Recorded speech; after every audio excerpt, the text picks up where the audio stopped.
Армысыздар, қадірменді, қымбатты менің жерлестерім. Армысыздар, қымбатты, қадірменді астаналық қауым. Сіздерге басым дейіп сәлем берем. Бүгінде өздеріңізге белгілі топ, Нұр тобы, менің ағаларым, Кертай ағам, Сәтжан, өздеріңізге өнерін тамашалатып бір тамаша кеш өткізіп жатыр. Осы кешке ат салысып, бізде сіздерге қауышу үшін асыға жеттік. Сіздердің құрметтеріңізге өзімнің репертуарымдағы тағы да жақсы әндердің бірі Бай өлке алтын бесігім әнін тек сіздер үшін орындап берейін. Қошеметтеріңіз болсын.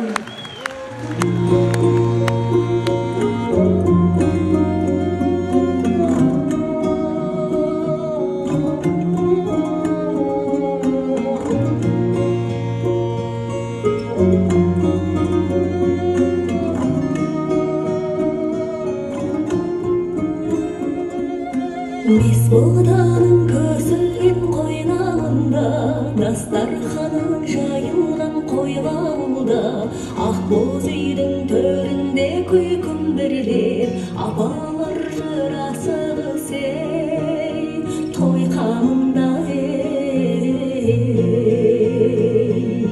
көшіп жүріп төрінде сайындала, көкпар тартқан үйретіп тайынбала, қыраттағы қырбаққа түлкі аунаса, құсбегіл